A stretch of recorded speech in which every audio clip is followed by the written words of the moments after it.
They're all back. Okay, they're talking about flipping the order. Oh, I just put it, how about we, I don't know who wants to play when and what. It's really nice to see you again. it's so good to see you. I'm just a friend. Caitlin will be coming for a while. It's going to Whoa! No. So Or I guess I'll play for it tomorrow. Okay. Yes, I want to. Hey! This is Katie from you.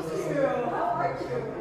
It's great to see you. I saw your name. I was like, I know where that is. Hi, Kate McLin. Caitlin, nice to meet you, Caitlin. Yeah, so do you want to go first or you want to go first? Yeah. Sure, it's okay. Does it bother you? I spent all morning sitting at one level. Oh, no. I'll try and refrain. Okay, great. All right. Well, are we at time? We're trying. Great. Let's get started. So guys, thank you for coming, first of all. This is going to be an exceptional opportunity to hear a friend of mine and a wonderful violinist and a wonderful teacher give some feedback, and also have a time for some Q&A. So it doesn't have to be anything specific. Don't be afraid. Or what is how many Highland High students do I have here? A few, like Amy Bennett when she says, "Don't be weird." So feel free to ask anything about what it means to kind of go the route of becoming a part of the classical music scene, becoming a violinist. And there'll be 20 minutes at the end of class to do that. Okay? So enjoy. Play pretty.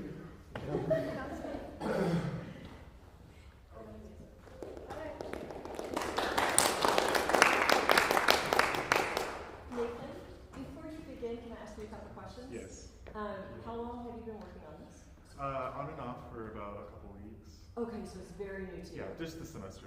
Okay, and is there anything in particular that you would like feedback on? I think right now I'm just having trouble with just phrasing in this, Okay. because this movement's pretty slow and melodic. So Yeah. I'm just having trouble. Like I feel like sometimes when I'm playing it, it sounds a little stuck, Okay. and I want it to flow. So that's just what I'm working on. But And I assume at this point you haven't put it with piano yet? no. Okay, all right, thank you.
at least in the McLin universe of the beginning of this. So, all right. I want to go with what you mentioned before you play. Thank you so much. And I'd like to talk about the challenges of this movement musically, because there are a lot. And of course, we don't have the piano. And honestly, the piano is super, super integral to this whole equation. But we can still talk about things. What are some of the reasons why this movement is so challenging in terms of just musically? Just like the phrases are just kind of like awkward sometimes, like just like irregular, like I don't know, it just doesn't go like the way you think it should. I don't know. But that's so important, because when music doesn't go the way we think it should go, that's an opportunity for us, right? One thing I think that is an inherent challenge in this movement, it's almost like a bark roll, that we have a very, very static rhythmic pattern. It ba-da-da-da-da-da-da-da, ba-da-da-da-da-da-da-da. And then, in addition to that, he repeats himself a lot. Ba-da-da-da, ba-da-da-da, ba-da-da-da-da-da. So there's just inherently so much repetition in this, which if you don't do anything can make for a very flat performance. Now, I heard many examples of you doing things, like trying a different color or using a dynamic shading, and I thought all of those were great, and I hear the beginning of a beautifully crafted, well thought out performance. But I want to go a little further and talk about, let's talk about a technical thing and a musical thing. I think I always like to try and touch on one of those. But I'm starting with the musical thing because that's what you had mentioned. I will say this until the day I stop performing. When you are doing a duo sonata, the secrets to the universe do not rest in our part. They are in the piano part. And I don't know, have you spent any time doing score study? Oh, I love it. We're going to be friends. All right, okay. So let's talk about a couple of things, okay? So, for example, we have the opening tune, and then the opening tune comes back when? Comes back here, if I can. Could you give me a measurement on that? Oh, sorry. I actually don't have any numbers in this edition. I just have Okay, numbers. so we have our first big piano break solo, right? And then it is after the first big piano break, and it says dolcissimo. Oh, practicing in the hotel room. So, you see where I am? It's like halfway-ish. Yeah. Okay, so how is this statement? It's exactly the same for the violin, right? As the beginning. Yes. Okay, then obviously we need to look to the piano, because it's not the same, right? What's the piano doing here? And it's okay if you don't know. I don't expect answers to any of my questions. I want to provoke curiosity on your part, because when you're preparing a duo sonata, and at the total full disclosure, I had no idea what score study meant until my doctorate. It was like, then my teacher casually mentioned it, and I was like, what is this score study? What are you talking about? So, but like I said, I want to provoke curiosity more than anything. So I'm looking at a score, and so here we are at the beginning. I love this opening. The opening's so beautiful. So look at the piano part for the opening. How much drive is there in that? There's none, actually. So in the opening, the opening tune, which Nathan played so beautifully, literally the piano is just marking measures of chords. That's it. But then the second time it comes back, what's going on? It's driving the music more. Yeah, ding, ding, ding, these little rolled chords in the piano, and it's marking every single dotted chord So how does that change the character of your line? Does it change the character of your line? It could, I guess. Yeah, I think it probably should, right? Yeah. Maybe a little bit more, like less dolce, maybe a little bit more like. Well, he does give us dolcissimo He here. does. Yeah. But you can be sweet and have a totally different kind of energy, right? And what are some of the ways we can get different energy? Different tempo, different. So it can vibrato. move more? Yeah. Is that appropriate in this style of music that we move a little bit more here? Maybe a little bit. 100% it's appropriate. Yeah, I mean this is a late romantic violin piano sonata, right? Actually, technically piano violin sonata. When Franck initially published this, it was under piano and violin in the tradition of Beethoven. So that also just tells you that Franck had a hierarchy in his mind to begin with. Right. So what I would suggest is looking at your part, looking at all the repetitions you have, and then looking at how Franck is framing all of these differently, and how does that inform, for example, how you're going to play it, right?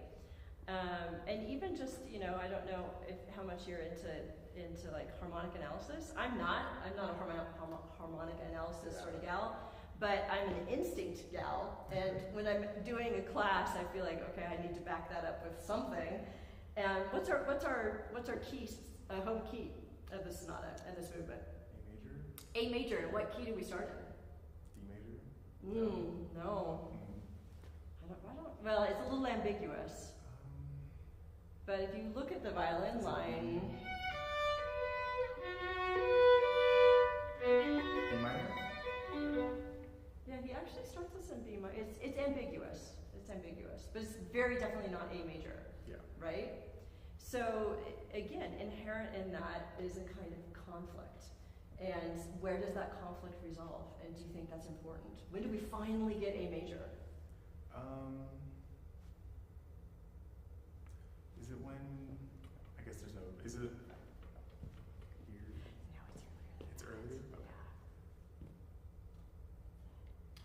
Oh, I was like, okay. I was thinking about it. No, it's all good. But at the moment that we finally actually hit just a diatonic major chord, because we don't have anything that's so straightforward before that, there's a certain release, right, of energy.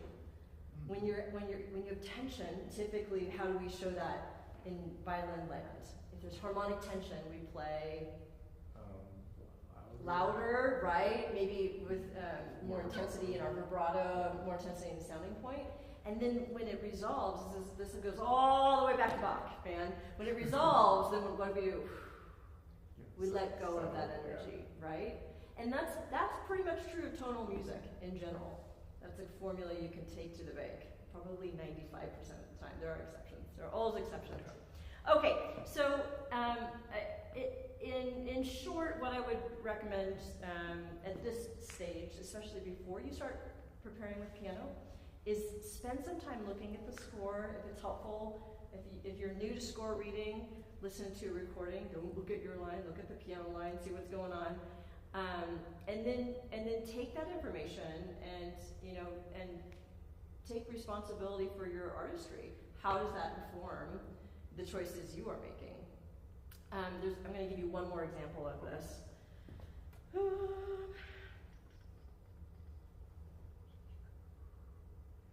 Yeah, okay, so sorry, I'm going to have you. So after the big first piano break,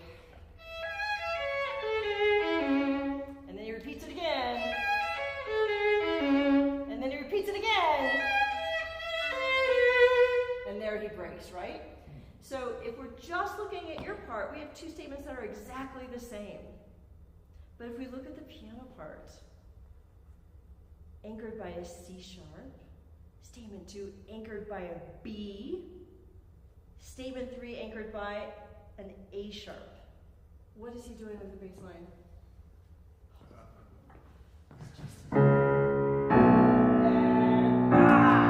Right? A descending line. It's getting bigger, it's getting more intense. That's where we can tell what's going on. And then in that third statement, when he finally gets to that weird A sharp, what does he do with the rhythm of the piano? Like, settles it. Stops. Yeah, so he has 16th notes up until this point. The piano's very busy.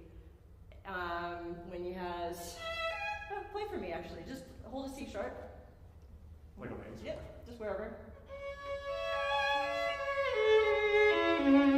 B.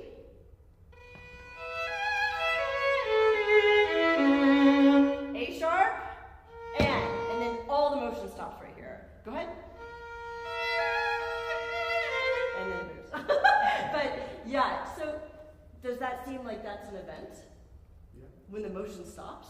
I would say so. Yeah, there's something kind of operatic about it. Because this is the motion stops, and then you have almost like a declamatory statement. So when you mentioned about breathing, this is a great example of the last thing I'm going to say musically, and then we're going to talk about shifts. When a composer gives you that room, meaning there's no 16th note accompaniment, but suddenly there's just a whole note for that measure, if a romantic composer, a late romantic composer, that's like saying, Nathan, do something with time here. I mean, it's an invitation certainly at least to breathe, right? So the other reason why score is so important in knowing the piano part is how you're going to use time expressively. And in late romantic music, that is one of our most, as powerful as this tool, the bow, that's one of our most powerful expressive tools. Okay, let's talk about, I know I don't have very much time, let's talk about shifts briefly. Okay. So this is an extremely shifty piece, right? You're constantly shifting, and so let's start by just differentiating. We really have two kinds of shifts. We have shifts we want to hear, and we have shifts we don't want to hear. Fair enough? Mm-hmm. Okay. So in a piece like this, probably a lot of the shifts we're going to want to hear, right? Because it's if I can recall what I said a couple minutes earlier, it's a very vocal quality, like romantic music. It's often very vocally centered. This piece is very interesting because it's been transcribed for like every instrument, sometimes to its discredit. But it's not necessarily a distinctly violin piece. It actually works really well on other instruments. So I think it's because of the lyrical vocal quality to it. So, for example, you do a very distinctive shift right there. So I assume that you want that to be heard, right? Okay. Why do we do an expressive shift? What do we gain? That's a really bad question. But I'm just going to give it to you. Okay. I teach very Socratically. I like to ask questions because I like students to really learn how to think for themselves. But sometimes I just can't come. Sometimes I just got to give it to you. Okay. And this is one of those times. We put in an expressive shift because an expressive shift heightens intensity. It will highlight a note of some sort, right? So if you're playing just, that's going to really decorate that top note. Okay. My master's teacher, who is an incredibly elegant violinist and concert artist, used to say, be careful with descending shifts. Okay. Because a descending shift has a very different level of energy than an ascending shift. And on descending shifts, again, there are exceptions, and this might be one of them, but in a descending shift, that's a release of energy. So have you played Korngold Concerto? No. Neither have I, but that's like the concerto of the day recently. Like we had half of the students who auditioned last year for ASU were playing Korngold, I swear. But there's this great moment, and Korngold writes a shift there. So that's a great example of, I'm not even sure if I'm playing the right notes. Have you played Korngold? Yes. Am I playing the right notes? Yes. Oh, I am? Huh, what do you know? So,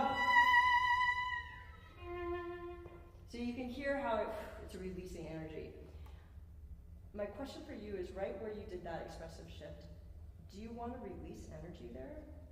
No. So I might rethink that shift.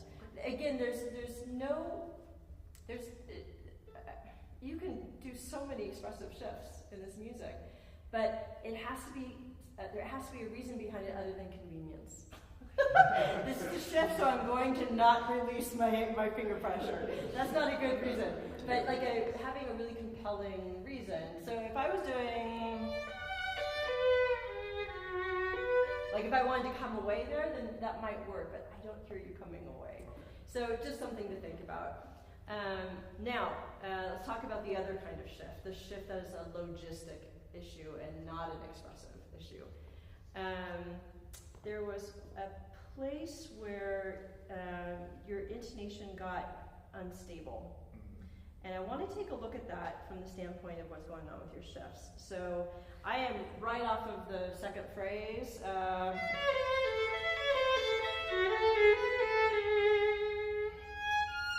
So can we go from this note? And what I'm going to ask you to do, Nathan, is we're going to just play the next four measures. You're going to ignore bowing, you're going to ignore rhythm, there's no repeated notes, so that's okay. So I just want to hear under a viati bowing.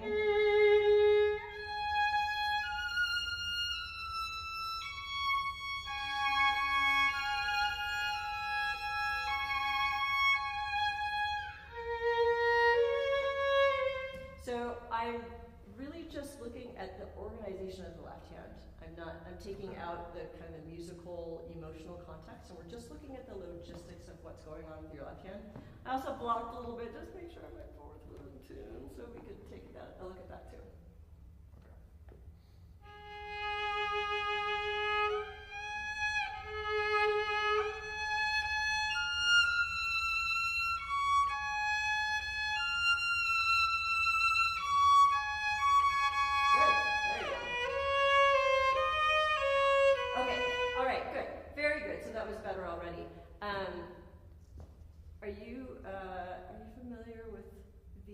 Guide notes. Yes. Oh, excellent.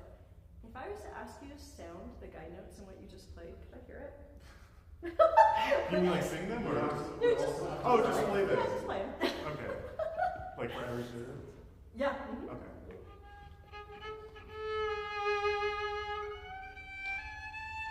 Yeah. So let's actually talk about what finger you're going to use to guide note. Typically. Typically first finger, because that's really our driver. The first finger knows the geography the best on the violin, right? So if we were to do that,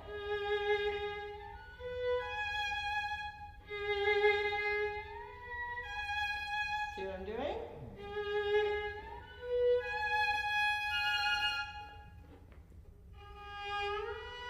There you go. Okay, super easy now, right? Yeah, just shift to a beat. Okay, so can you have that be your driver? And then you're never going to miss that. Yeah, just shift from the one, but then frame the two.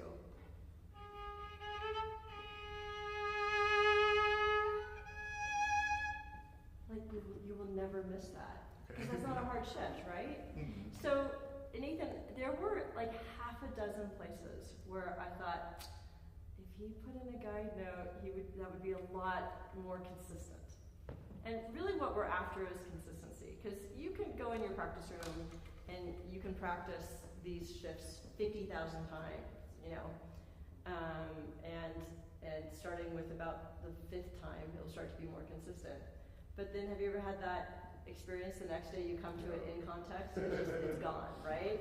Yeah, I have so many thoughts about that. But but my main thought is you got to organize it. You can't just leave it up to just sheer repetitions. Have a game plan, know the geography of the instrument, and take the I won't say the magic out of it. But you ever walk on stage and you're like, God, I hope this is a good day. Right? Yeah, that's a terrible strategy for performing. So what you need is you need to have a way that you practice so that when you walk out on stage, you're like, I know this is going to be a good day because I'm going to do that guide note on that beat and I will hit that G sharp every single time. That's just one small example, but the principle is global. In that, you know, don't leave things up to chance. Organize it. Know how you're navigating, and then your consistency ratio will go way, way up. Okay? So good to see you. You did so well.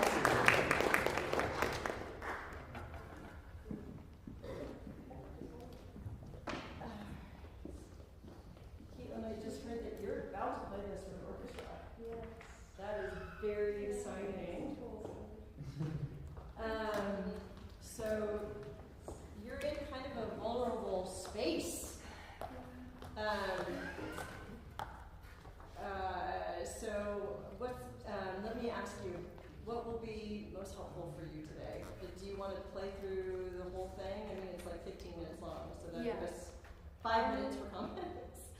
Is there a particular spot that, have you rehearsed it yet? Yes. With orchestra? Yeah. Excellent. Was there any problems? Were there any problems? Just projecting was the biggest thing for me. Okay. Making sure I'm louder than the orchestra Okay. was the biggest thing. And I haven't done the cadenzas yet. We've only rehearsed like the tutti parts of orchestra. So the cadenzas have been something that are a little insecure for me. Okay. Well, then maybe we just do the cadenzas today? Sure. Does that sound good? I'm going to just point you this way so your holes are Oh, going sure. straight back. Are you doing this from memory or with music? With music for now. All right.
for about a year or so that I was going to do this with orchestra. Oh, so it was presented to you. You didn't say, "Hey, I'm I playing." wanted to do this. No. Yeah, there were a couple of different pieces that we were throwing around, but this one seemed like a good piece to kind of, start with. Yeah. Because I've never played with orchestra before. Yeah, this is a great piece to start with because and it's great for an orchestra in terms of very little rehearsal time. Yeah. Because the actual concerto part of it is maybe 7 minutes, right? Yeah. So yeah, it's crazy like a fox. I gotcha. That's a good one to program. That's so. Do you love this piece? I love English composers. Vaughan Williams and Britten are my two favorite. So for many years I hated this piece. Really? I absolutely hated it. I don't know why. I maybe on principle because everybody else loves it so much. Yeah. And I just thought it was boring and blah blah blah blah. And then an orchestra contracted me to play it. So that's why I'm kind of laughing, because that's exactly my entry point to this as well. Yeah. And I was like, oh, okay. And then once I got my feet wet with it, I actually have grown to really love it. Yeah. So what a surprise that was for me. But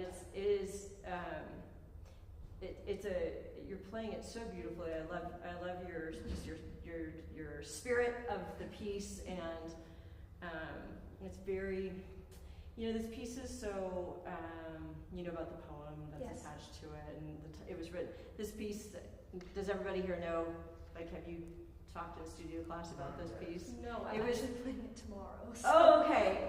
This piece was written right at the outbreak of World War II by English composer Ralph Vaughan Williams, and he was inspired by a poem, and it's actually quite heartbreaking because the world is in incredible turmoil, and the poem is this lovely little meditation on a lark that's flying up into the sky and looking at everything beneath him, and it's kind of a nostalgia poem. But the reason I asked about all this is because I want to be really careful about my comments. I don't want to introduce anything crazy or make you second guess anything you're doing. So what I want to talk about is how you control energy. Because I think that's really, the pacing of these cadenzas is really important. Yeah. And so, because I don't have just a ton of time, I'm going to go to where I think you need the most feedback, which is the very end. Yes, please, yeah. So this, we've just been through this little journey with our lark, and now the lark is totally by itself, right, until the end of the piece. You're it. There's not even anybody holding into that last cadenza. So I'm going to just make a couple observations. Are you recording right now? No. Oh, shoot. Okay. So as we get closer and closer to the end, what do you want the energy to be doing? I feel like the lark, you kind of see the lark flying away into the distance is what I feel for the end of this piece. So I feel like it's kind of just dying down, but you still see the momentum of the lark like flying away. Okay, great. But definitely it's going away, yes. Right? So one could say that also the energy, the sound, everything is just, it's evaporating, it's dissipating. So I noticed as you get into all that stuff, from that point forward, I actually thought the opposite was happening, that you were actually increasing some energy. Okay. So the first thing I wanted to know was that intentional? And then the second thing is, what are you doing that actually gives the illusion that you're increasing intensity? And so if you know what you're doing, that to my ears at least, it makes it sound like you're agitating this piece. Mm-hmm. If you know what that is, then maybe if you don't want to do that, then you know what to do. So when you have this figure in the beginning, right, all of that, all these little kind of spiraling figures. So the first comment I have is if a bird is flying and it lazily kind of does this on the breeze, which is what the poem talks about, that's riding the breeze. To me, it sounds like the bird is flying, and then it's like a hawk that sees a mouse. It goes like that, because you play.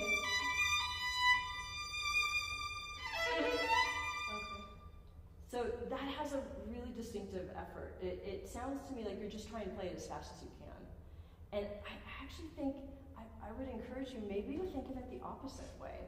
That especially the first one,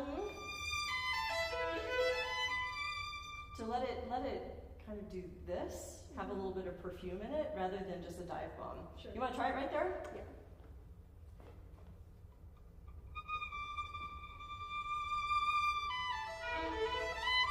Yeah, so if you think of each of those notes singing, then that will inform speed and character, I think. And then how many times do we have that? A lot. A lot. Yeah, so now we actually have a tool that might also make it a little bit more interesting. Okay. So if we start out.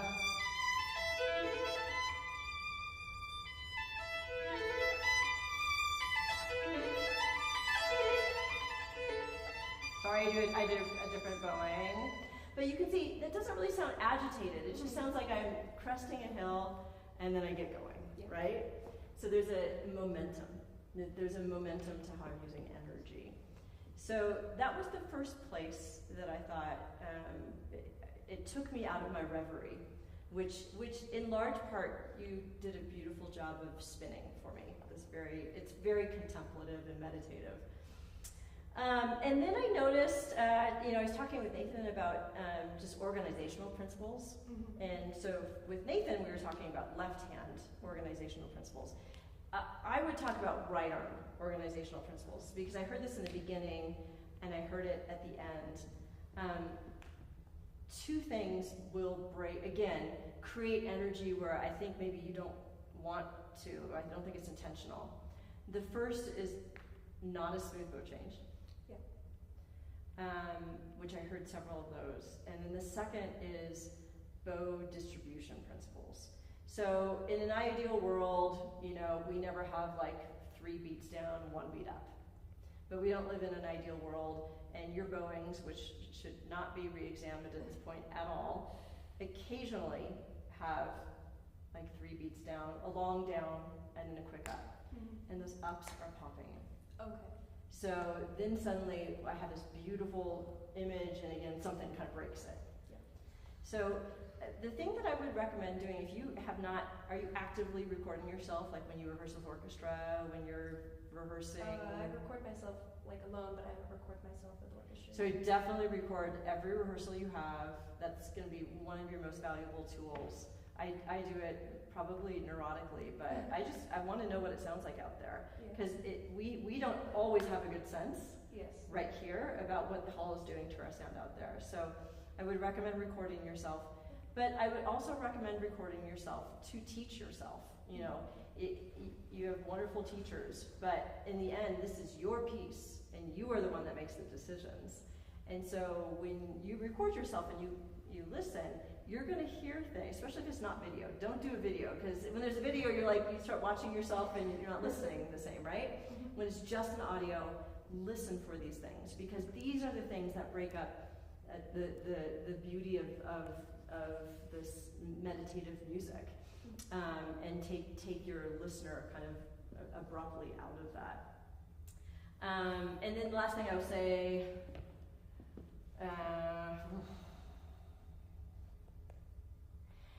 so, sorry,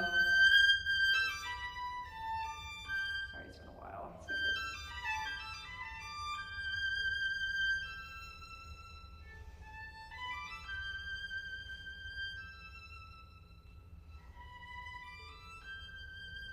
Whatever your bowing is, I don't know what it is. You should just have no sense of any what's the word I'm looking, that you are completely in charge of your own time. Mm-hmm. And at this point, if we imagine the lark getting further and further and further away and what that sounds like, think you can do that more effectively. Can I start you right where I was fumbling around? Right, going right into the last line. And just listen, again, I'll come back to what I started out with. Listen to how you control the flow of energy. The flow of energy at this point is going away, okay?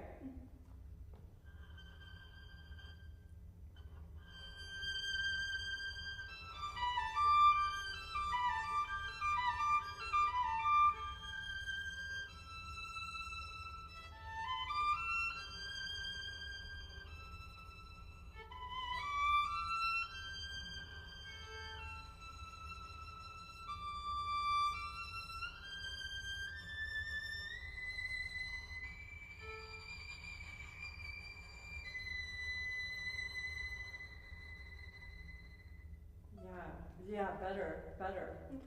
And again, this is a cadenza. He's incredibly specific about rhythm, which is kind of interesting for a cadenza. Yeah. But I would think of it just in terms of contextual. So, 30 seconds in context to 16ths, in context to 8th notes, right? So, but beyond that, I think you can have some freedom.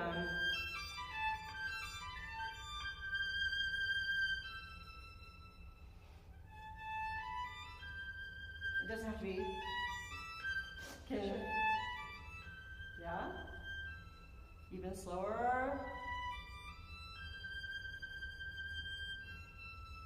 Don't be eager to leave here.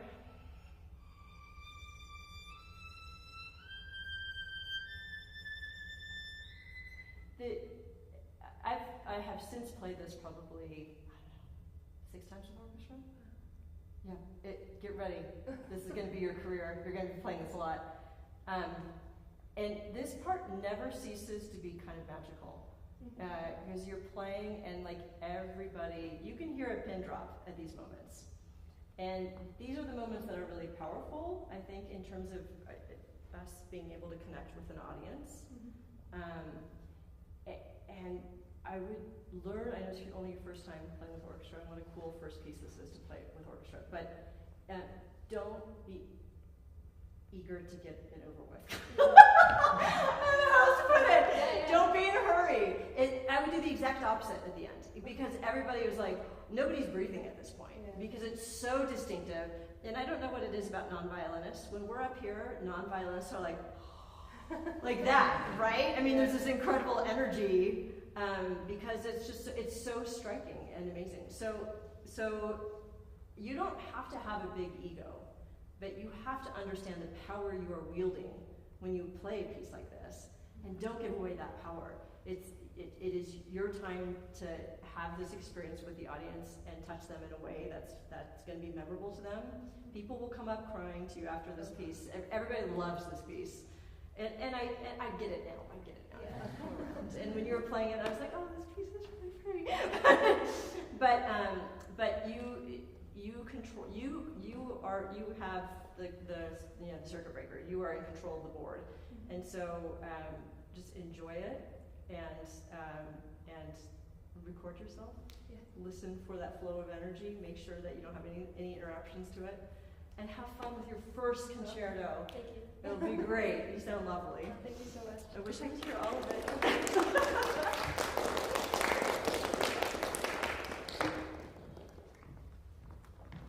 fun. We are now in the question and answer. Let's have a chat part. Professor Michael had an appointment, so he didn't run away for no reason. No worries. And so we have about 12 minutes. Wait.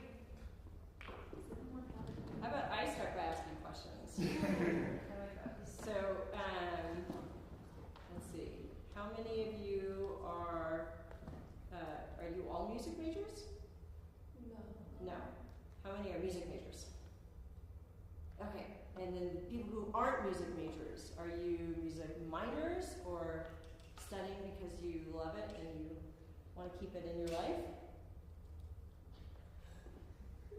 The other two are minors, Yeah, sure. yes.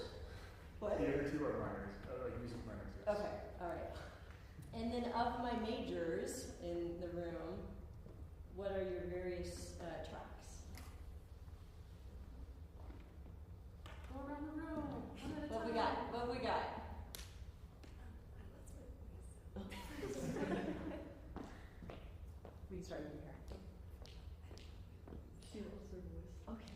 Can you be her mouthpiece?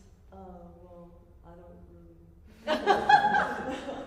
Okay, you are a music major of indeterminate track. Okay, how about the three of you? I'm a BA. BA, nice. I'm a music minor and a marketing major. Cool, all right. Yeah, I'm violin performance. Okay. And I was thinking of doing music education, but I'm still a little undecided. Like, double. Are you guys all undergrads? Any masters? Okay, all right, thank you. I'm music performance. You look familiar, have I met you? I don't think so. Okay, all right, okay, good. I'm a And music minor. you're a music minor, okay? How about you Music two? performance. Okay. I'm also performance. All undergrads? Yeah. Okay, awesome.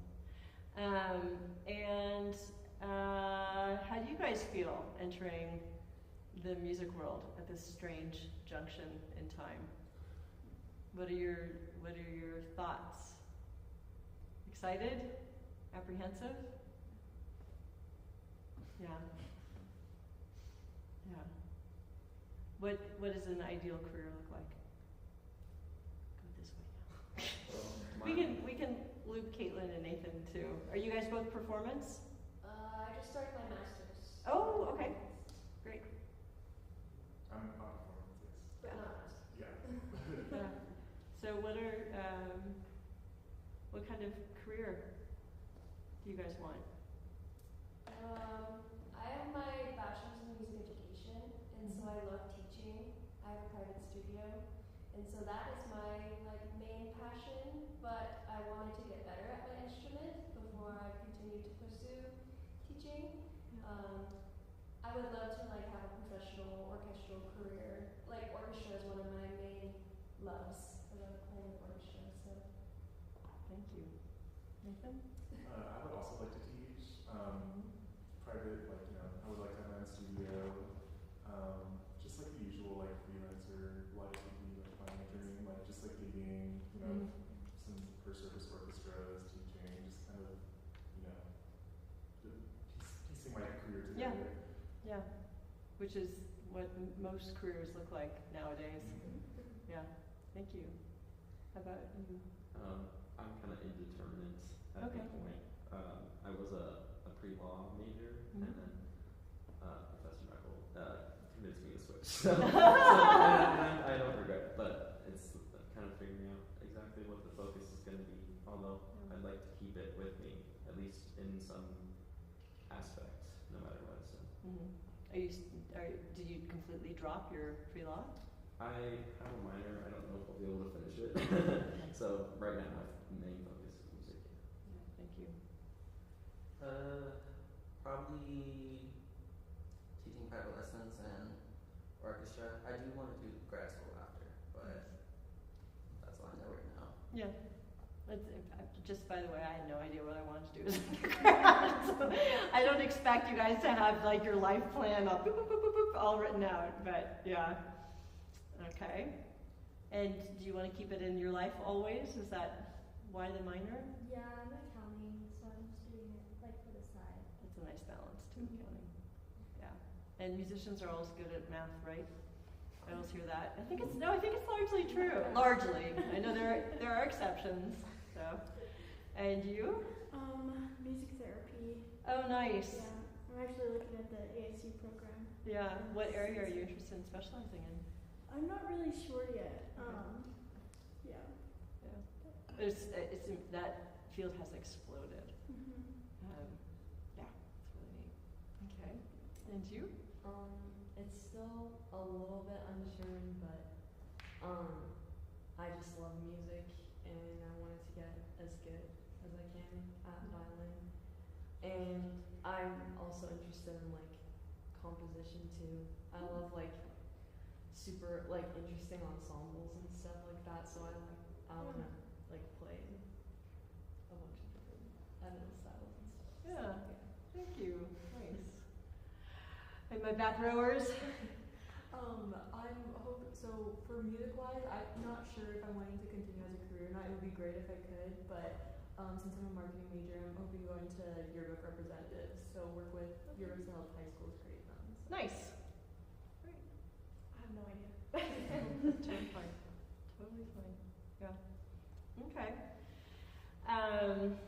You know, everybody's journey is so very different, and nobody's asked my advice, so I'm about to say something very unsolicited, but I think in some ways it's actually better not to know exactly what you want to do, because you have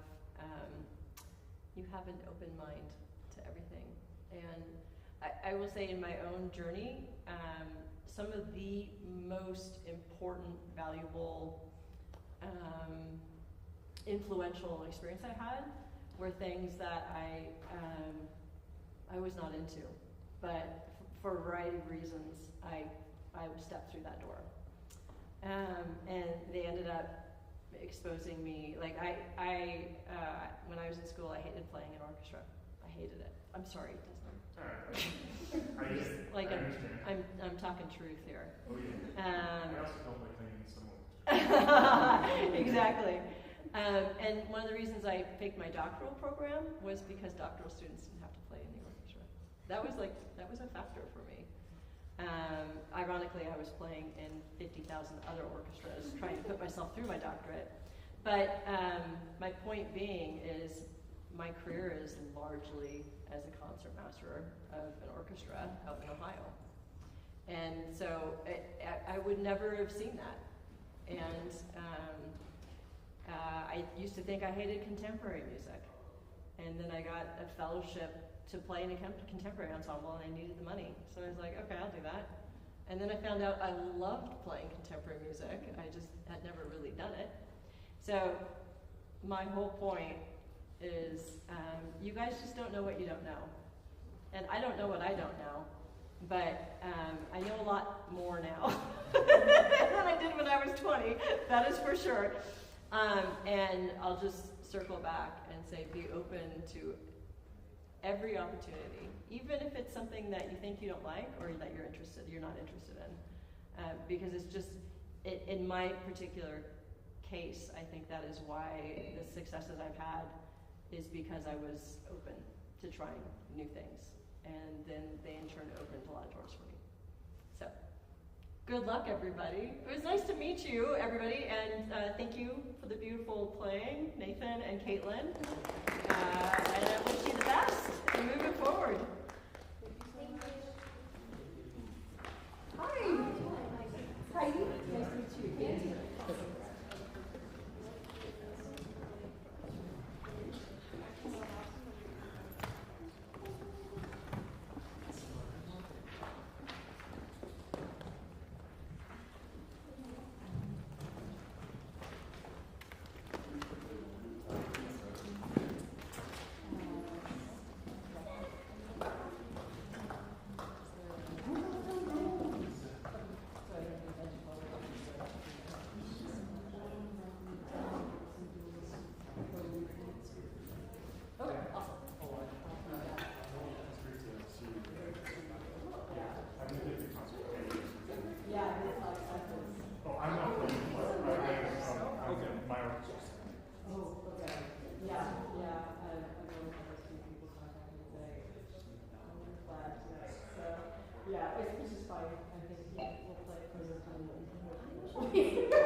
Yeah, absolutely. Yeah, share our paths will cross. I promise I will next time remember exactly. That's it. I totally understand. You see a lot of people in orchestra and their classes.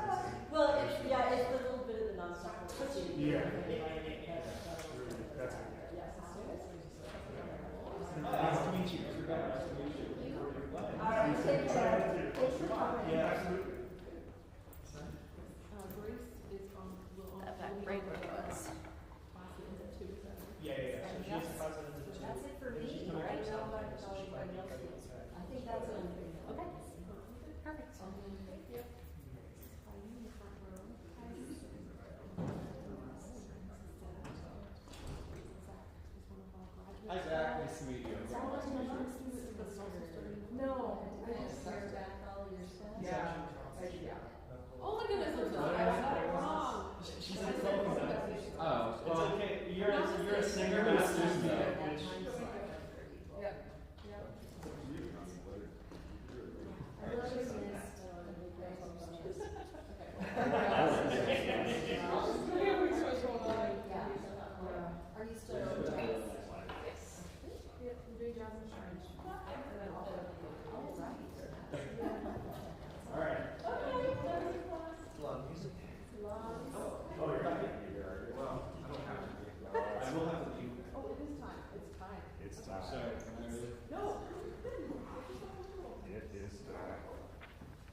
Sorry for this. Good afternoon, everyone. We're so happy that you're here. Hopefully some more people will come as the class goes on.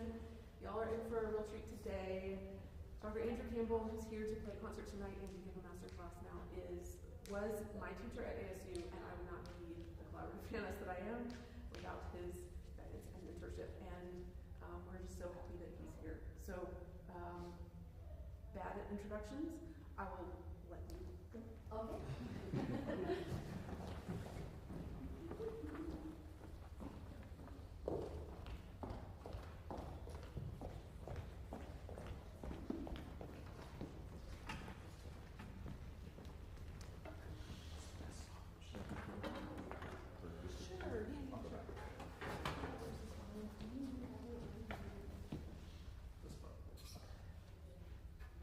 So you're Tristan and you're Heidi. Yes. Hi. Hi. Really nice to meet you. I'm excited to hear this aria. We don't hear this aria so much. Oh, so, okay. Well, we'll talk after this. Awesome. Oh. Oh, okay. Sorry. Well, we Tristan, let me ask you, did you choose to sing this, or was this assigned to you? No, I chose it Yeah, for my what- recital last year. What drew you to it? I had done a different Mozart aria from, I can't remember the opera, but Auditoria. Yeah. So I just like loved his Italian arias. Great. And I chose this one because it I was working on like powerful in my upper range, like kind of like attacking almost. That sounds bad, and this just has a lot of leaps that go up to work on that. So yeah. And Heidi, how about you? Do you enjoy playing this one? I do. Yeah. Yeah. Great. Don't So know what else to you say. want to say anything about it before we start? Like what the words are about, just so everyone knows, or? Oh gosh, I haven't looked at it in a while. I don't know that I remember. I'm gonna be I honest. looked it up last night. You want me to say You it? go for it. Yeah, Alma Grande and the Noble Heart is actually talking about herself and the fact that, how could you do this to me? That she's been betrayed, he probably cheated on her, and she's like, that's not what you do to me. I don't think so. And that she's going to get Very revenge. good summary. Okay. Okay. Great. Okay, for this.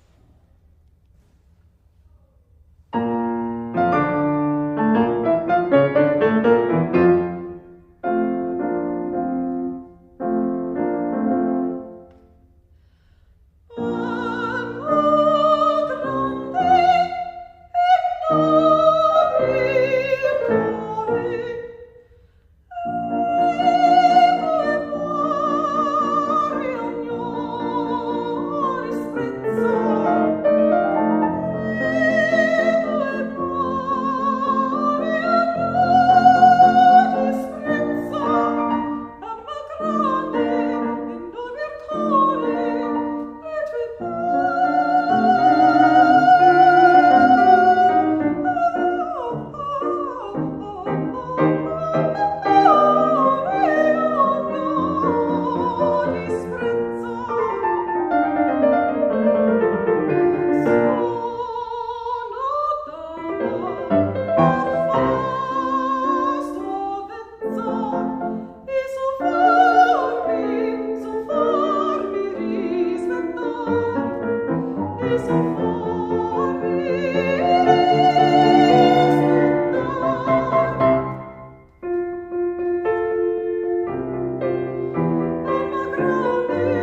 you know, even if you're playing the first part of Dove Sono, which any of you could sight read on the worst day of your life, it's slow in the C major. There's just so many little details in the orchestra that are hard to capture on the piano, but we have such a fantastic instrument, we can really work to get those captured. So this aria it's kind of it's a concert aria. It's not from a Mozart opera.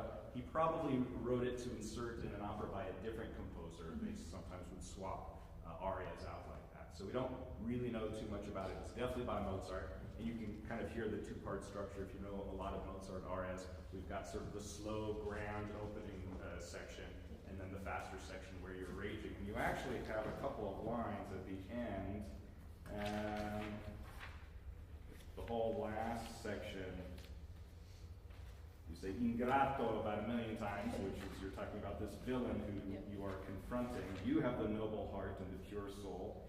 And then you say, yes, the fast section starts with ma non merita perdono. You do not merit pardon.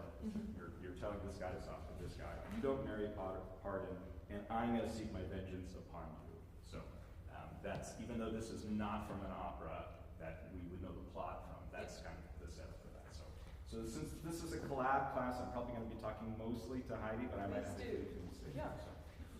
Okay, why do we cut opening 2Ds for something like this? Why do we cut? Yeah. You mean that first couple lines? Exactly. That was something that at the very beginning, I think Tristan's teacher was saying, let's just not worry about that start. Just start here. Yeah. I think for time, because we want to fit in as much music as possible for the recital. I think that was the deal. Okay. So sometimes we do that. We do that for the concertos also. Sometimes you guys are singing these for juries. We want to get to write what we're doing. I'm a working collaborative pianist, so I know all about cutting things because we got to get to what you guys need. Sometimes if you're doing a competition or you're doing Nats or something, you have a lot of pieces to do. But for something like this, if you're going to do it for a recital, I would say next time you do it, if you guys do this for a recital, play the whole opening too. Okay, yeah. But let's say that a teacher or someone else or me says, don't play the whole thing too. You need to cut it. We need it a little shorter. There are two things that I always try to do, and if you are, you can always find a way to do this. You want it to sound like Mozart wrote it, but you want to feature a little bit of the beginning of the 2D, the very opening of the piece, and of course you have to feature a few bars before you're called to music. Why is that important here? What's the opening? What are the opening 5 bars of this that you're not playing? I guess that would be her part, because it's you know. And what is the opening? What are those opening notes that she sings? The E flat and D and C, F. Right, and it's Mark's piano, and you sing Alma Grande. Do you know what that means? A great soul. A great soul. But she sings at piano, right? Well, I don't see it. Oh, I do. Yeah. And then she sings, and a noble heart. Yeah. And then she's going to start to really rage, and then you have this incredible scale. Oh my gosh. Thank you. There's a bar in here that is so nasty to play, and Heidi just burnt right through it. That was extremely impressive. But what we're missing a little bit is her characters in the first 5 bars. Can I put you on the spot? Can you just sight read those? Sure. So this is piano. This is how it really opens. So this is the noble heart, but she's not happy. Great. Can we have twice as much dynamic contrast? Sure. Because your point to this guy is, I'm a noble, you even call yourself, you say, I'm a noble dama, right? And so I'm very refined. But then you do kind of freak out, but then you sort of pull back. So I think this opening shows that. Okay. So here's how refined she is. She's really mad. Great. And now you could go to. Okay. Okay.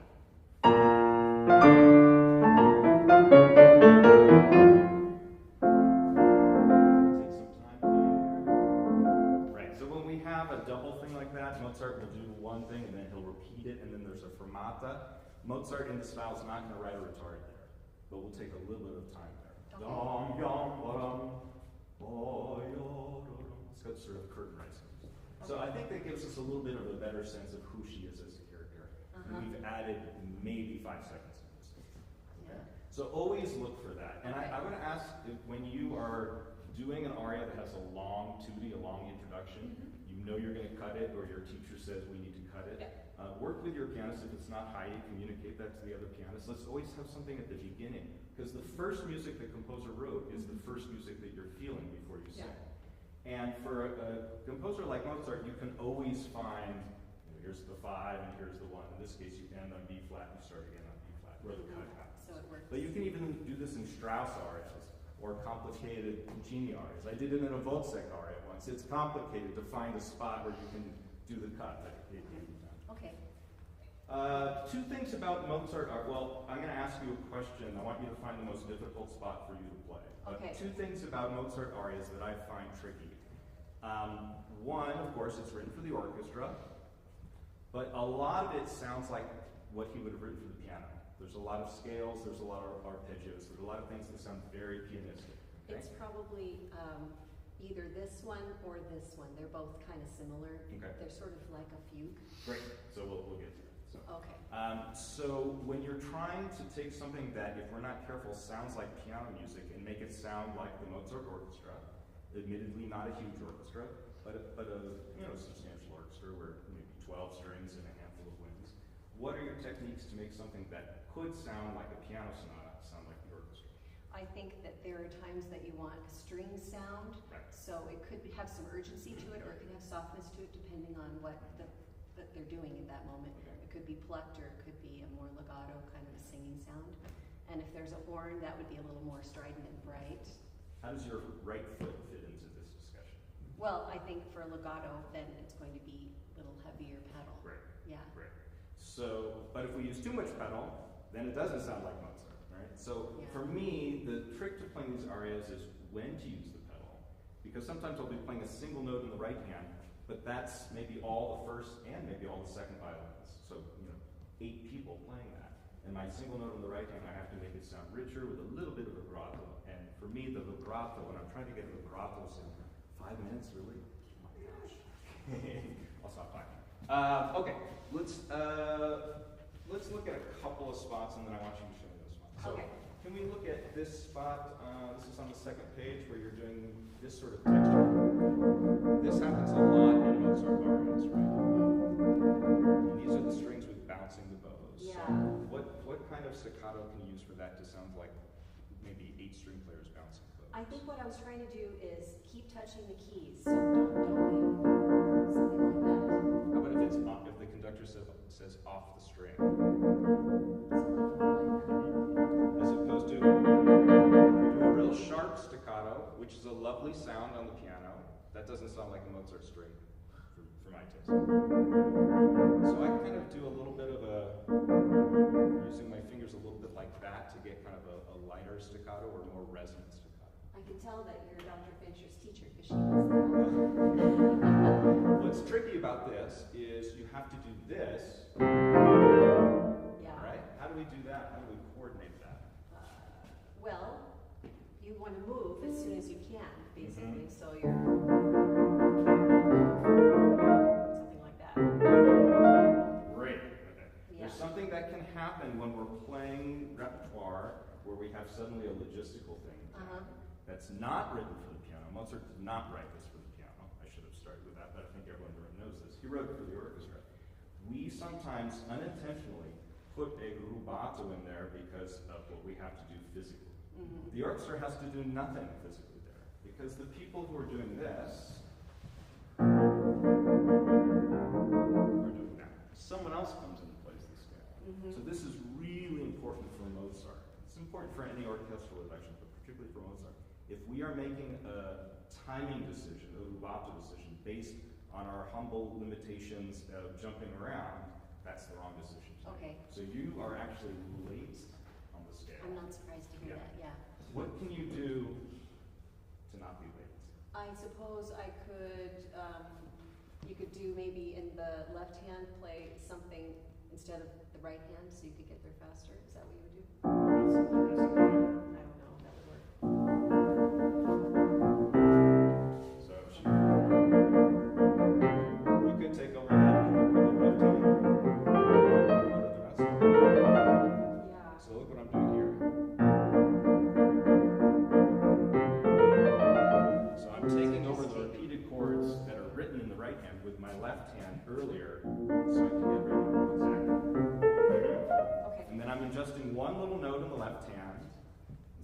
jumping down the octave and jumping back up. Yeah. I'm just playing a Just single taking note. a C. Okay. Mhm. There's not a single orchestral reduction that I've ever played in my life where I play what's written on the page. Okay. Because it's not by the composer. Mhm. Actually, let me amend that. When it's by the composer, it's even worse. Has anyone in here played the Copland Clarinet Concerto by one of my favorite composers, Eric Copland? Piano reduction by Copland, terrible, unpleasant. It really is. To say nothing of Wozzeck, which at one point has 6 stabs, for my humble 2 hands. Okay, so a little adjustment like that will keep the rhythm really crisp. Okay. So that's super important, particularly when you're working with a singer and she has to go da-da-da, da-da-da, da-da-da, da-da-da. We need to feel that light and that bounce. Okay. Mm-hmm. Okay, I want to get to the spot. Okay. I'm going to do one more spot, but I want you to show me the spot that you're having trouble with. Well, it's just, this is one I have to drill the most. It's Okay. this, yeah.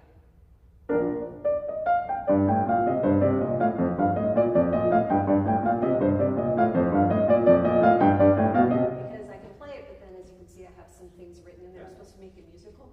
Yeah. I agree.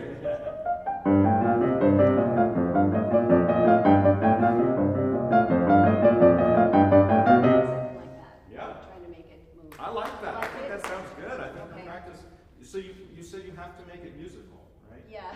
Who's in charge of that? Is that her Well, job? I guess I just tend to think about, I want to get the notes in first and then add musicality later, and that's. We all have different ways of doing that. Some people do the musicality first and then the notes are a little Yeah. sloppy. Some people do the notes first and add them. So I'm not going to get in the middle of what your principal way of doing that is. I do a lot of both things separately and then together. Mm-hmm. But a spot like this would be at the discretion of the conductor, right? Okay. She has a busy job. She has to sing in Italian and act. She's not going to conduct this. So we are the conductor. When we sit at the piano as a collaborative pianist for any aria or any concerto reduction, we are the conductor. Yes, you can quote me on that. That is for sure true. Now sometimes it'll be collaborative, you know, just like it is for real. She's doing this with a real conductor. Mm-hmm. So if you like these little swells, you need to be proactive as you are and then add those swells in. So Okay. I like that very much. Just make sure the tempo stays steady. Yeah, Sometimes I did speed up a little bit, didn't I? I want to Got try excited. one other little spot where I feel like you're taking a little time. Oh, I know what I wanted to show another spot. Can you go to the end? Mm-hmm. We have a very typical Mozart ending, you know, all these arias end with this very sort of typical, the fast ones do. The speed builds up and then you have that chord progression. Here he does it twice, which shows how angry she is and how important she is. Right? He could have ended right there. Mm-hmm. Mm-hmm. Can you play starting a few bars before, and then I want to hear this section? Okay, and you just keep it the same tempo, don't Yeah. slow down at all.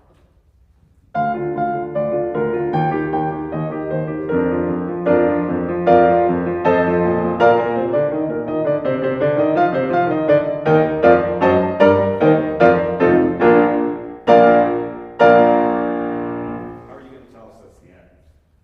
Bum, yum, bum. You can take A little bit more time. Can we back up a little bit more? This is what I really wanted to hear. Yeah. So maybe from right here. Okay.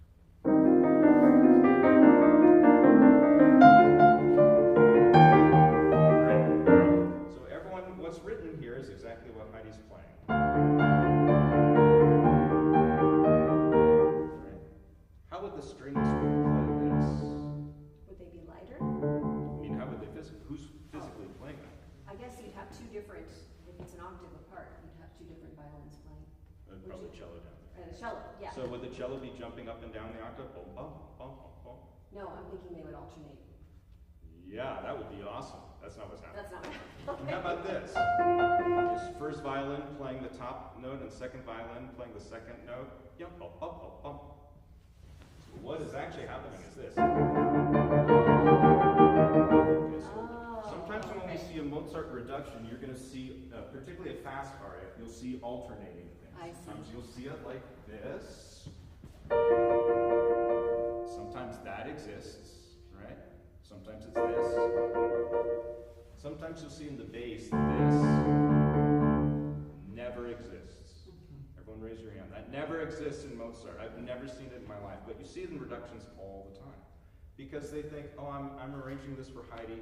She's not a very good pianist, so she can't bounce her octave, so I'm going to do this alternating thing. The rhythm actually goes out the window when we do that. you'll have much stronger rhythm.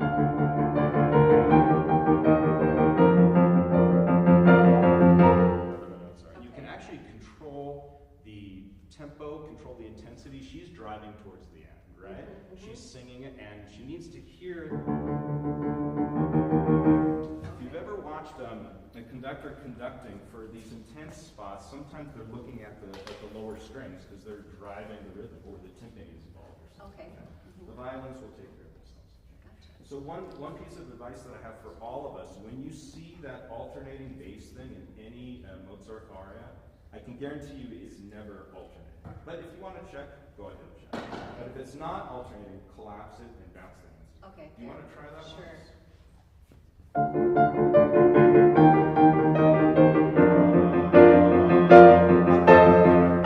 Yeah, good. Can we do that with you? Yeah. Okay. But we'll start a little bit earlier. How about we start there? That's a terrible spot to start. Where's a good spot for you? On this last bit. Probably right Let's before do that. the C. part before the C. Yeah. Ready and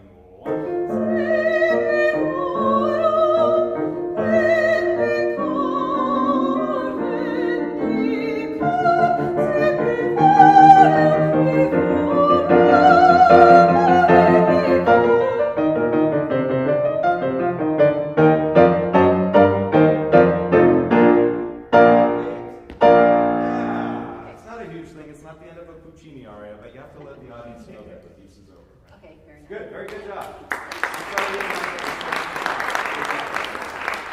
I like to say for you in your acting is I would play up the two contrasts. I'm a noble person, my heart is pure, I'm above this, but I'm really pissed at you, and you are a terrible person, but not me.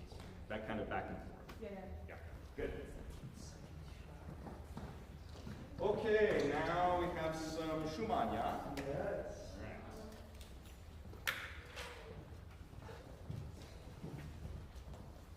Just as they're coming up, one of the things, I know you have heard this from Dr. Fincher, whenever I'm working on a new aria, let me put it this way.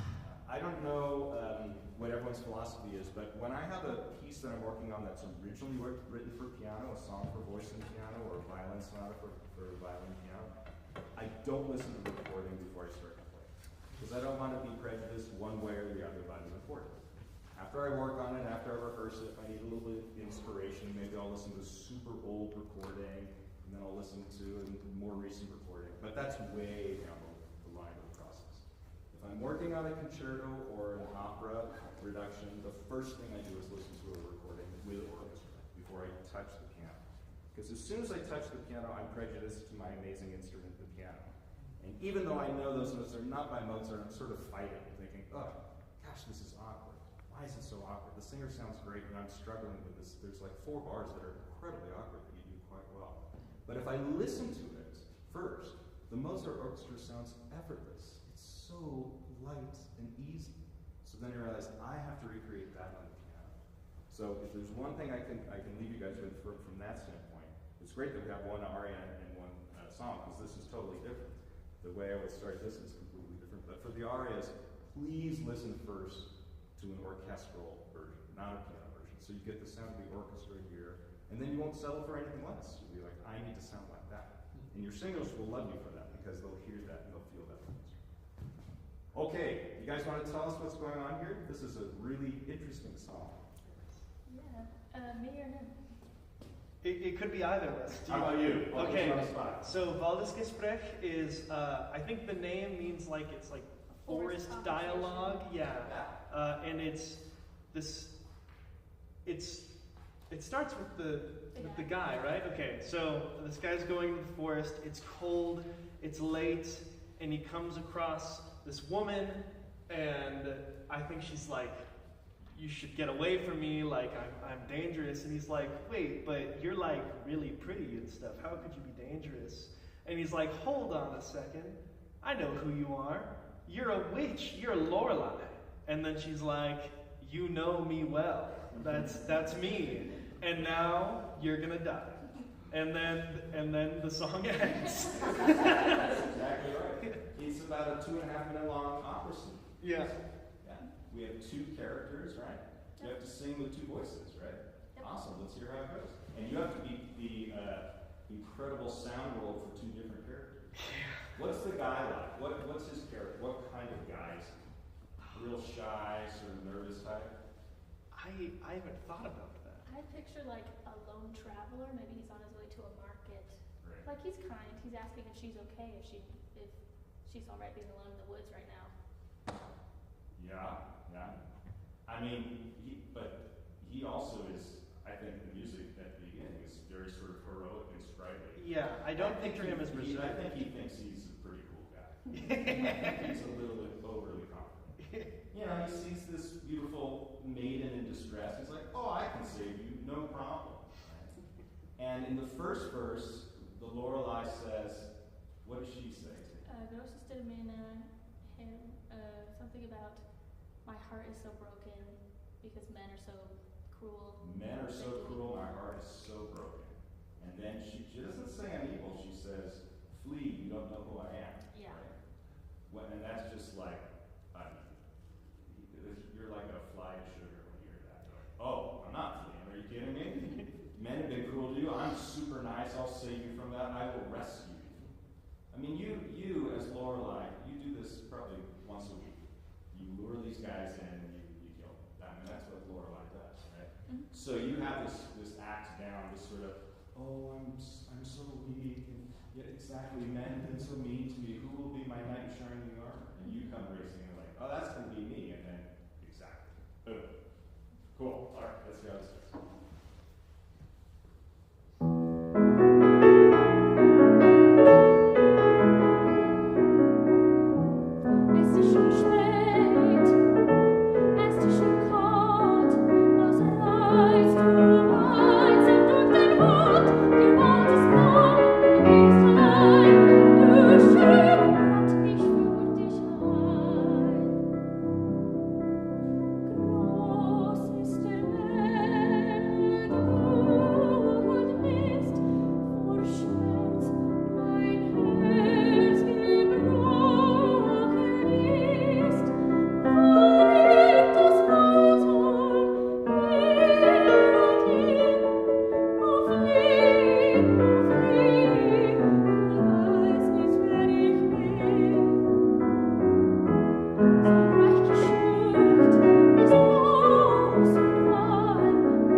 It's a great song to practice your acting skills within the song context, for both the singer and the pianist. I mean, Schumann, of course, has really helped because he's such an amazing song composer. So he's given 2 different types of music to the 2 characters. He has this real macho kind of music with ba-da-dum, ba-dum. You hear the hunting horns, you hear kind of all these cliches of German romantic music, the knight in shining armor marching through the woods, I'm not afraid of anything. And then you hear the flowing arpeggios, the fake flowing arpeggios, because Lorelai's pretending she's a helpless damsel in distress, right? And then what we do as performers is we exaggerate both of those things. And then halfway through, when he realizes who she is, we have these incredibly sharp chords.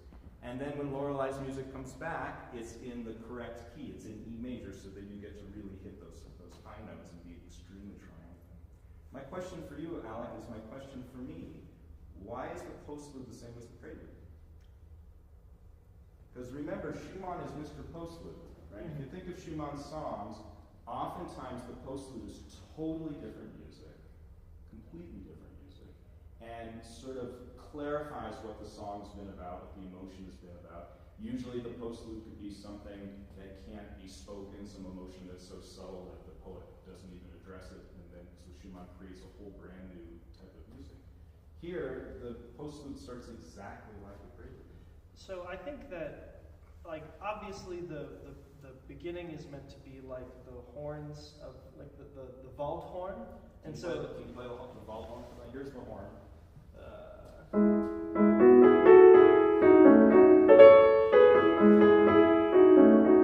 Right.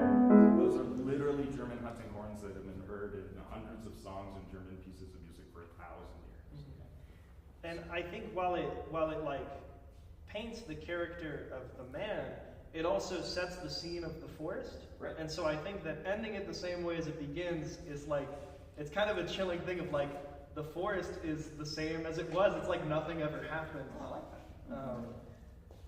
That's good.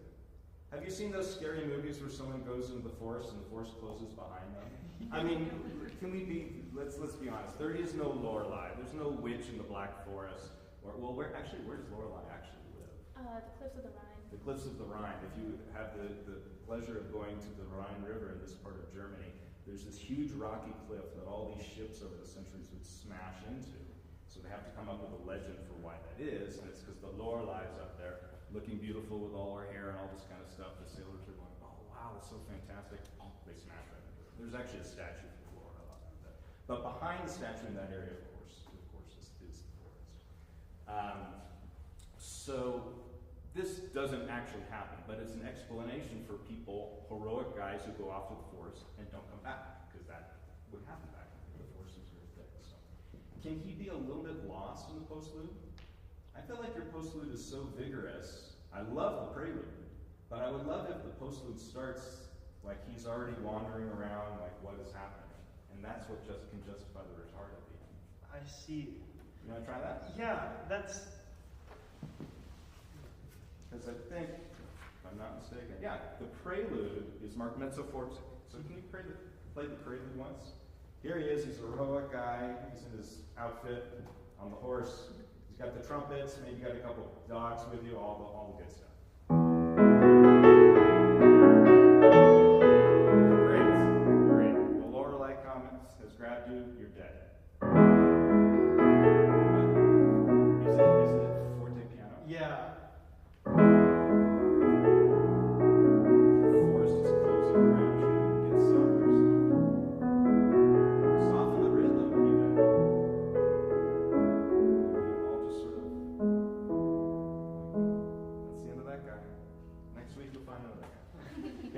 It's a really important detail.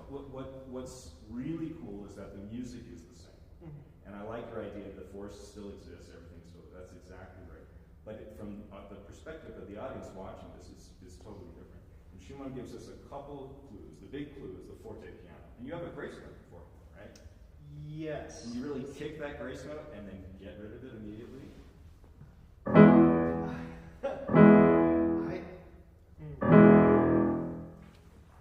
It's tricky, but you can use timing. Remember, this is one of our most rubato composers, and I love how much rubato you guys are using, right?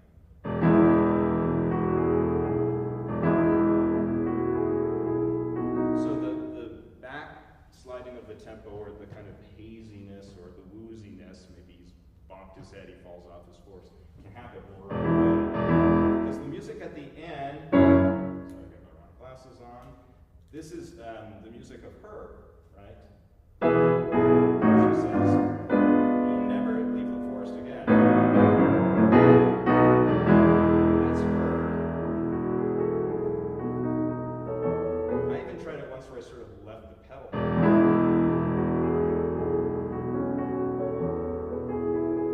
Maybe that's a little bit too much, but it's like suddenly everything is sort of hazy. hazy and foggy, and the branches are closing around him. Yeah. That kind of stuff.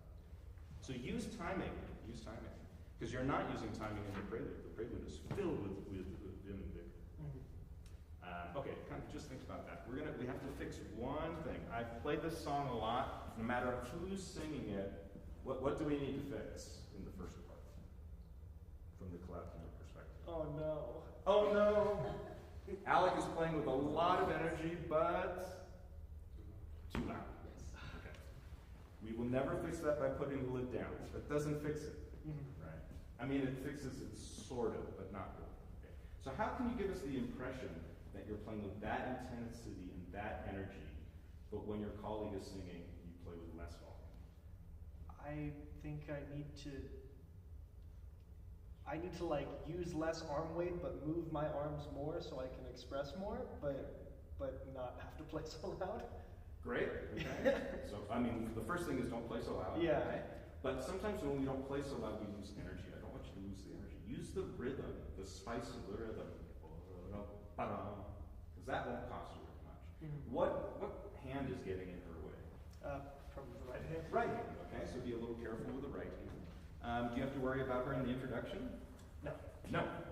And in rests, you have to worry about her? No. And when she goes, when she sings, I keep saying you. She's singing before. Do about. Do you have to worry about her there? Yes. And she's high. That note. Yeah. Oh. After that. Okay. After that, yes. Yeah. So what you're not doing, which I know you can, because when she sings the Lorelei part, you have a totally different sound. You're not adjusting your sound within the character of the first page. Okay? So that character is going to stay vibrant, macho, arrogant. I mean, you can kind of guess my take on this guy. He's a really arrogant guy, right? And that's why, I mean, if the guy who writes Dichterliebe walks through the forest, you're going to leave him alone.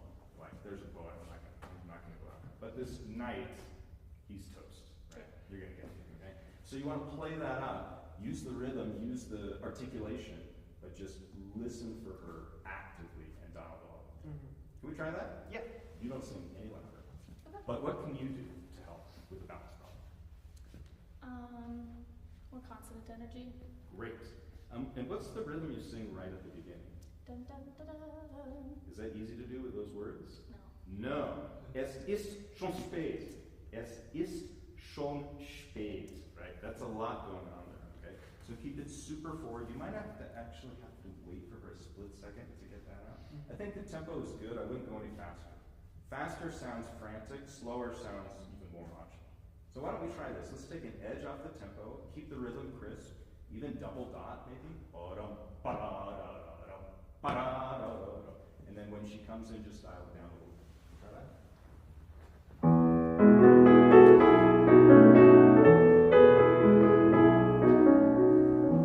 Es ist schon spät, es ist schon kalt, was reizt du einzeln durch den Wald? Der Wald ist lang, du bist ein, du schön, ich fühl dich heim. Good. I'm on stage. It seems better. Is it better out there? It's still tough? It is better, but it's, by the way, I'm hearing a funny harmony. Can you play from here?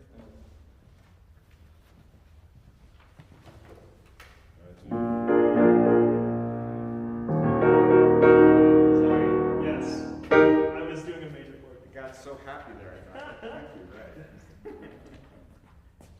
So, again, adjusting up and down depending on where she is. The first two phrases are really tough. Does your teacher talk about glottals or anything like that? Okay. We need something before your first word. F, okay. S, right? So however you've been working on that with your teacher, some people talk about glottal stops, some people speak about it in a different way. But the clarity on that can really help, okay? You did a great job on kalt. Try to do the same thing on spät. So the ending consonants will really help with that, okay? Good, that's right.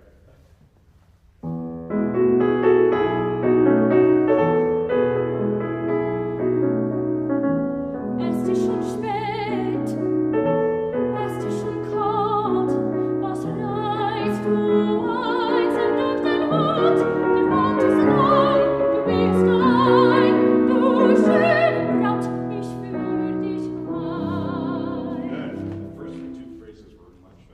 What's more interesting in the bottom line, the left hand or the right hand? Left hand. Yeah, and the left hand is not going to affect her balance. Can you play by yourself, just the bottom line? There.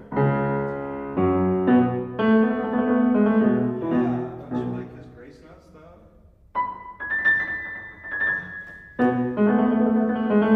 Schumann, in all of his piano music and all of his songs, loves grace notes, grace chords, grace rolled chords into grace turns, all this kind of crazy stuff. He loves that stuff.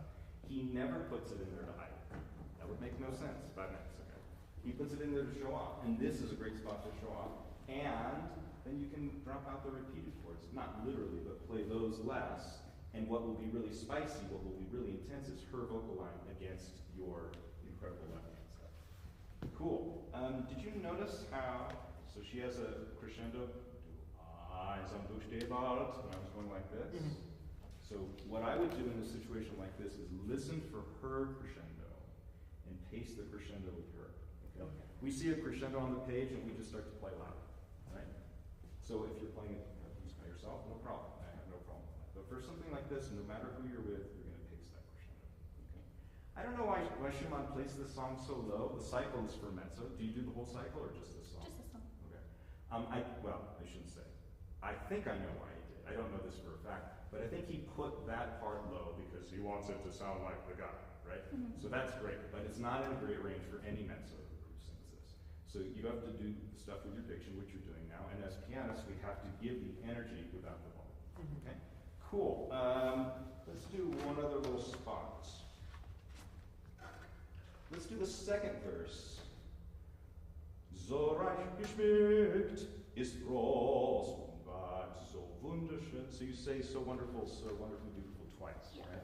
Why do you say it twice? So why does he have you say it twice? I mean, really emphasizing it, like you're kind of in the trance, a little bit lost. Which one is going to have more vigor and which one's going to be more poetic to you? I think the second one's more poetic.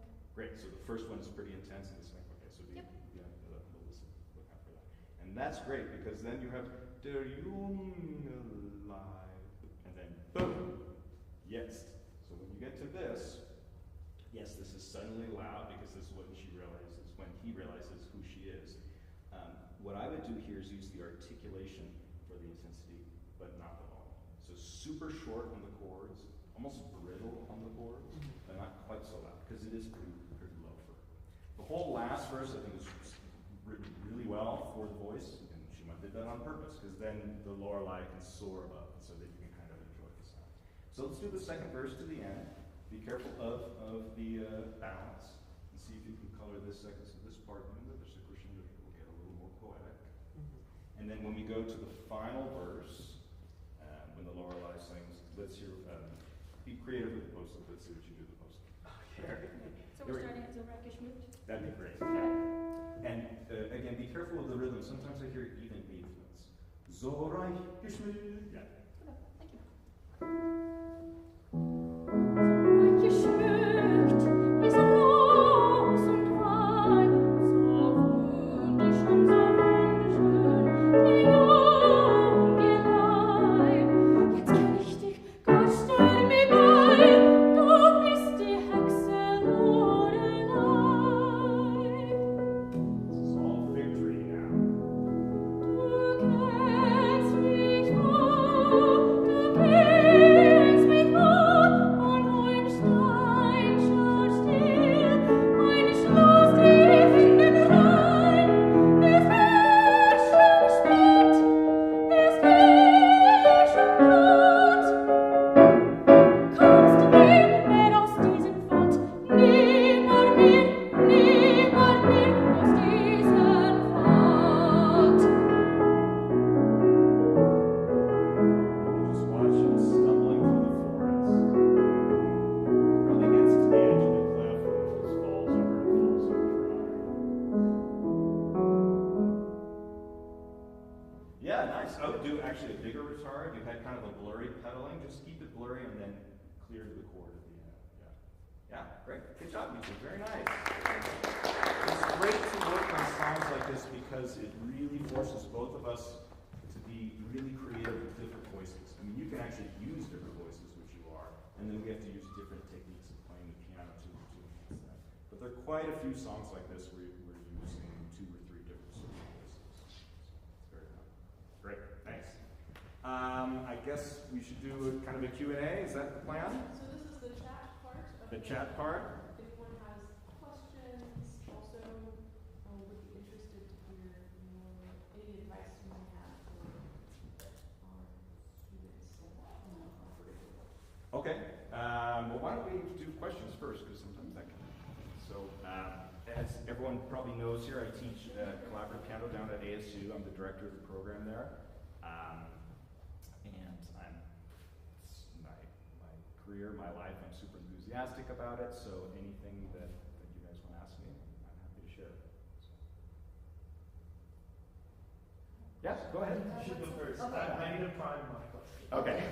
Well, it seems like one thing that, as an accompanist, when you're coming in cold for somebody, you might not necessarily know their tempo. Mm-hmm. And I was thinking it might be good if I could somehow learn, like, Andante, just have it in my mind, click, click, click. Have you sort of memorized those? I love this question because I have a colleague who has perfect click. Now she is not at ASU, but she's basically a staff pianist and plays for people all the time. So one after another, people are coming into her studio. And I think if you have that sort of job, that's super helpful. I don't have that at all. I don't even try to do that. Okay. So how do I determine how to start, right? And you're talking about, the only time it really comes up is when you're sight reading something, so usually for a singer. It's very rare you're going to be doing that with an instrumentalist. They'll come in for the first rehearsal, you'll have prepared your part, maybe you've listened to a recording or whatever, maybe they've said, oh, I take it at 112. Whenever someone says to me, I take this at 112, I think, what? All the time, every bar, 112? What does that even mean? Yeah. Like someone was doing the Strauss horn concerto, and they said, I take it at 112. And I felt like emailing back and saying, which bar is at 112? It's Strauss, for goodness sake. This is rubato all over the place. But I get where they're coming from. They want to give me a heads up. They want to give me a general sense of the tempo.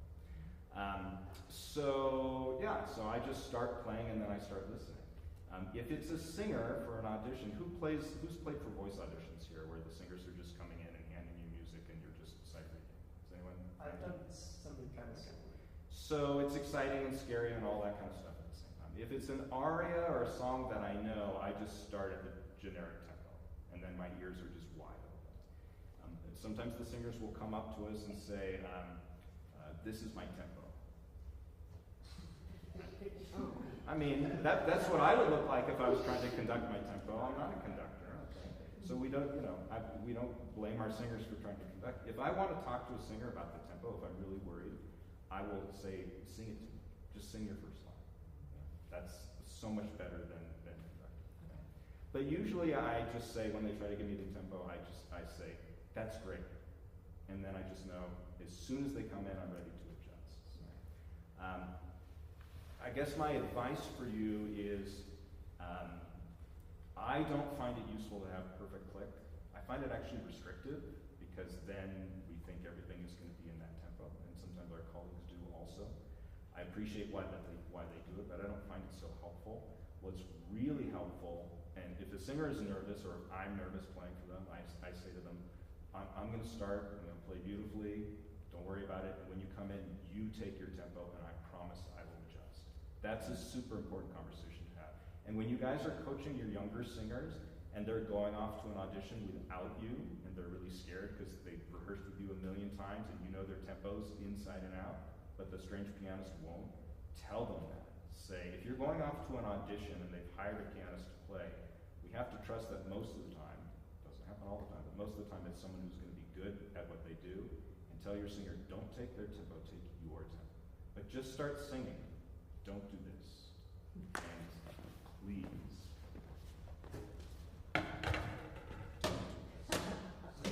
The best way, I've seen it all. I don't get offended because people are nervous and do all sorts of stuff. But I know pianists that when singers do that, they just shut down and like you're on your own. So just tell your singers, just sing.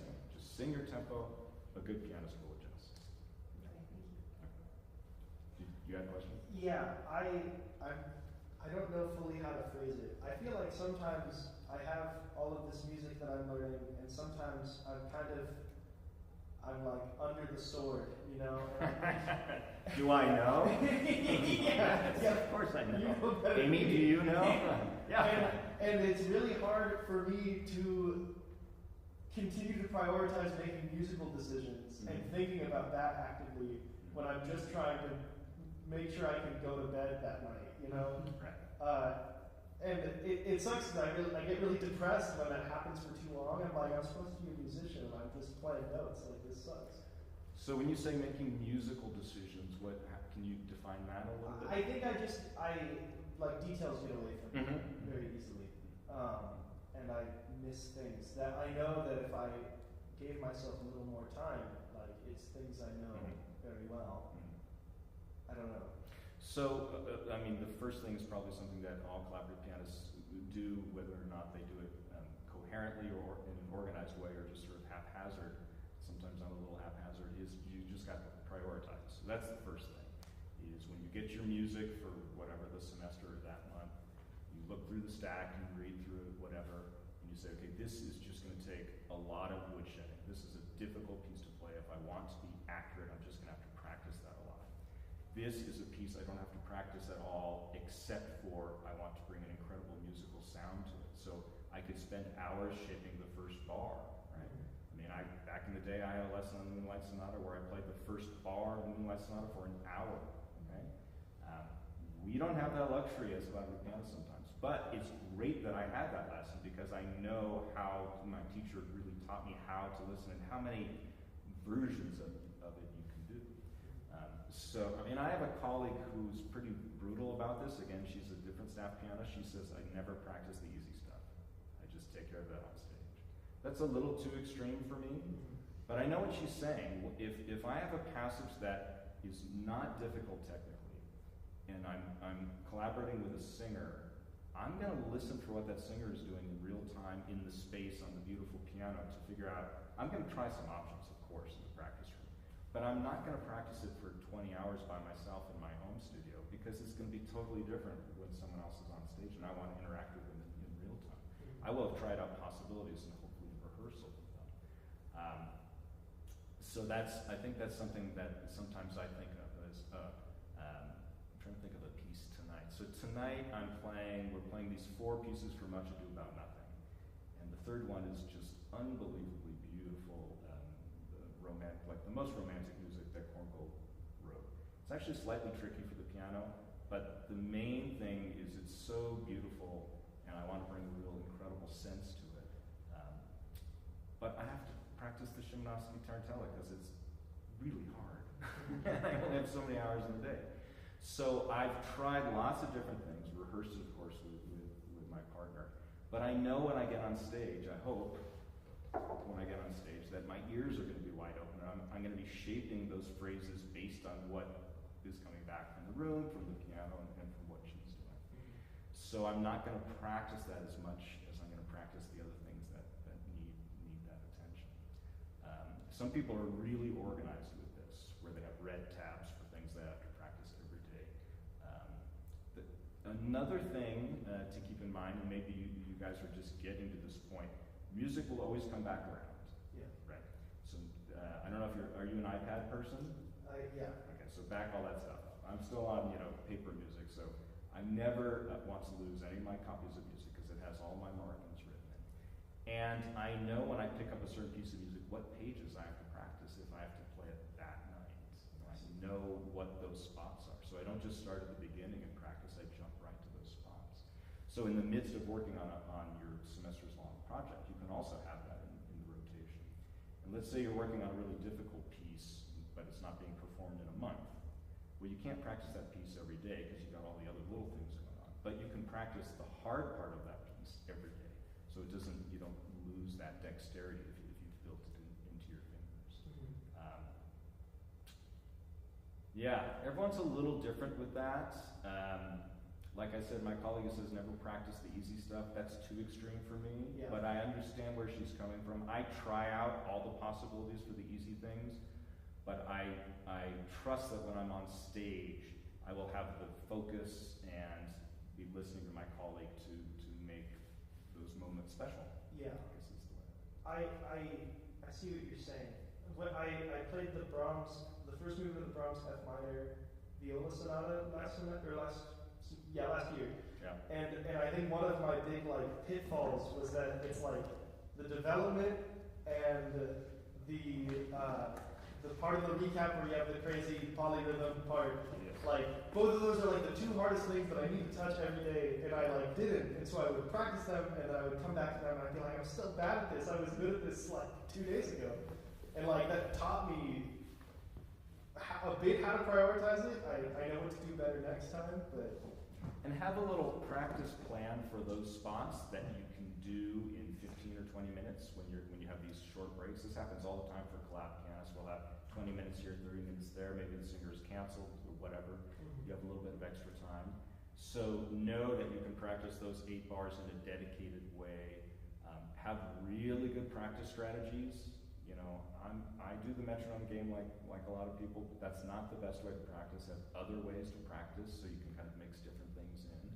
And be sort of clinical with yourself. If you're practicing one way and it gets good, but not great, find another way to practice that passage.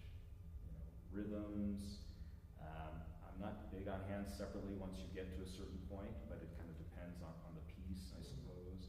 I do a lot of rhythms, a lot of just emphasizing different points. I have a lot of different tricks that I do. Have people heard about this chunk practicing? Has this made its way up here? So McLin, my violinist, does that all the time. Or she'll have, this is when you get to the point where you're getting ready to do a concert. She'll have 2 or 3 bars on her iPad, dozens of them from all different movements of all different pieces. Just flips through, lays it down, flips through, lays it down.